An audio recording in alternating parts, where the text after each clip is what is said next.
want you to think back when you were a kid. Do you remember what it was like going to school? Do you remember how hard it was? And I'm not just talking about the classroom or the homework, but just the experience of going to school. Remember the challenges? Or perhaps you've read the news recently, and you might have seen it's not good to be a public school kid in America today. But what if there was one thing you could change that would make a difference in a kid's life going to school? Wouldn't you want that for every kid, not just in your school district, but everywhere in America? My purpose today is to persuade you that public school districts should immediately enact mandatory school uniform policies that apply to every single one of those K through 12 students in their district. In preparation for this speech, I've actually spent countless hours reading over both the pros and cons of the mandatory school uniform movement, the effects that those uniforms have on parents and teachers and students alike. I've actually also researched court cases that were based on parents' challenges to the policies that they had violated their students' First Amendment free speech rights. And what I found is there's a lot of misinformation out there about school uniforms and a lot of fears that keep this movement moving forward like it should. But even President Clinton, when he was president back in the 90s, and his wife, Hillary Clinton, once they got past the rhetoric and all of the things surrounding that and looked at all the evidence, they became mandatory school uniform supporters, and by the end of my speech, I'm confident you'll become a supporter too. I want to begin by describing the problem to you, and then talk about some of the reasons for the problem, and conclude by talking about the solution, which is mandatory school uniforms policies in all districts, in every district in America, for all K through 12 students, and talk about some of the benefits. But before I do that, before I talk about the solution and all the benefits, I need to help you understand the problem. And here's the problem. Despite initial successes, most school districts today really don't have mandatory school uniform policies. First, I want to provide you some details around how the mandatory school uniforms movement in America began. In the early 90s, some public schools across America, including one right here in Seattle, began voluntary school uniform programs. And what they found is that 90% of the students voluntarily wore the uniform on a daily basis. Then in 1994, Long Beach Unified School District became the first school district in America to mandate school uniforms for its nearly 60,000 K through 8 students. And in that same year, the U.S. Department of Education published what they called a manual on school uniforms. And what it was designed to do was to give the nearly 16,000 school districts all across America guidance and examples of effective and legal school uniform policies. Second, however, despite these steps, to date, a very small number of schools in America have mandatory school uniform policies. So consider this.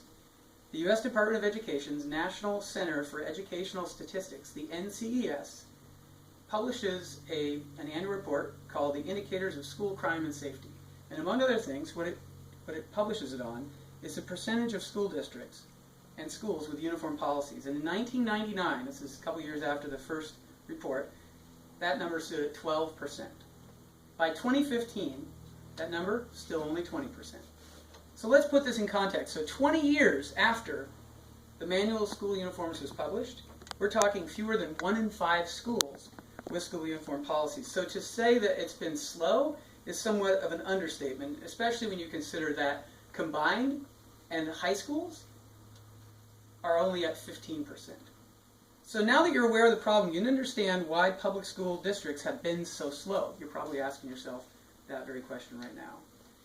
There are at least 2 reasons why school districts have been so hesitant to enact mandatory school uniform policies. First, many districts have chosen instead to implement a school dress code policy rather than a school uniform policy. So briefly, let's talk about the difference. Let me actually pass out a little handout to illustrate the school dress code, and we'll just go ahead and hand out a couple copies there. So if you'll take a look, pass one back. You can see that the difference, if we're taking a look here, is that a school dress code, what it does is it tells a student what they cannot do. And this is an actual dress code policy from real school, and you can see that there's a multitude of things you can't do. In fact, let me give you another example from Broward County, their Code of Student Conduct, a very big manual. There's 3 pages of dress code regulations, and one of them actually says that no clothing that exposes the upper thigh shall be allowed. but makes an exception for pre-K through third grade where, and I'm quoting here, shorter shorts may be worn since these are standard attire for these ages. So dress code policies are normative. I told you before, only 1 in 5 schools have a uniform policy. The latest NCS report that I mentioned earlier shows that half of public elementary schools and nearly 3 out of 4 public high schools have a dress code. So school dress codes are what's hot, school uniform policies are not, and they've been put on the back burner. The second reason is that school districts fear the uniform policies that they would implement violate a student's constitutional rights. And although this is misplaced, this fear is not completely unfounded. Parents have, in fact, over the last 3 decades, sued school districts over uniforms, alleging First Amendment right infringement. And this is not quite accurate, however, because in Jacobs v. Clark County School District, the Ninth Circuit Court of Appeals ruled in 2008, they struck down several exemptions to the school policy, the school uniform policy, in the specifics where they couldn't have a Boy Scout uniform as an alternative. But the school uniform itself did not, in general, violate students' First Amendment rights. And here's the bottom line. The Ninth Circuit, again the Ninth Circuit, in Fruden v. Pilling in 2014, said that mandatory school uniforms are completely acceptable as long as they have content-neutral exemptions and the uniforms themselves are content-neutral. So in that particular case, the elementary school had forced the students to wear a uniform that had it emblazoned on the shirt, "Tomorrow's Leaders," and the court ruled that was compelled speech. They can't have embroidery or logos or mottos on them. So now that you understand some of the reasons behind the problem, let's talk about the solution. The solution is simply for public school districts to implement constitutionally acceptable, content-neutral school uniforms in all of their schools for all K-12 students, and it offers at least 3 important benefits. And the first one is obviously time. As we mentioned earlier with this school dress code, you can see it's almost farcical. They have to go through and figure out whether or not the students have violated the school dress code. So back to our example of the shorts. The teachers may actually need to measure to see if the shorts are actually exposing the upper thigh, which again is a direct quote, or not. So with a school uniform, students know exactly what to wear. I don't need to give you a handout. I can just tell you this is a uniform, and you would wear it. And teachers don't have to worry about getting out a tape measure and wasting class time on that. The second benefit is really social. The school dress code doesn't do that. They could wear whatever they want. The school uniform allows both students and parents to have a level playing field. So students, bullying is taken away, peer pressure, and it takes the burden off of parents to try and keep up with the Joneses. The students don't have to worry about getting teased for what they wear or what they don't wear.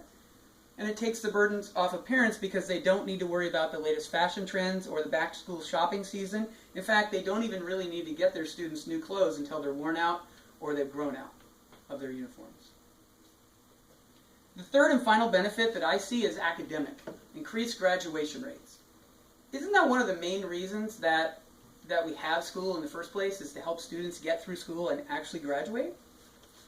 So William Gouge, in his Doctorate of Education for Liberty University, researched the graduation rates with and without school uniforms. And in 2011, he published a thesis that had his findings called A Comparison Research Study on the Use of School Uniforms and Graduation Attendance and Suspension Rates in East Tennessee.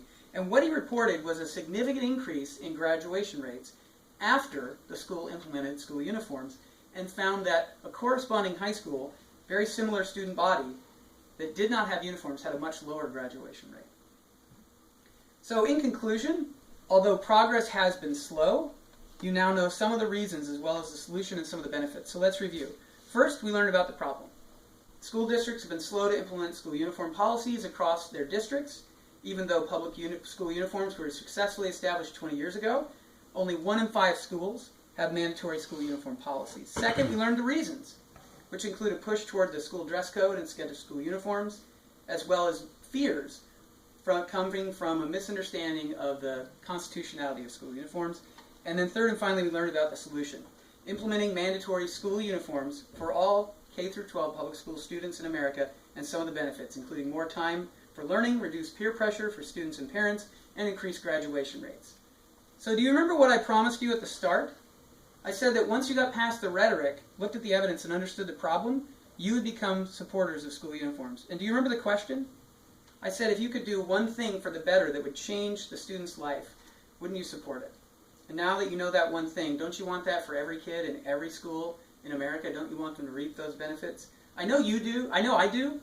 And I'm confident that just like the Clintons, now you do as well.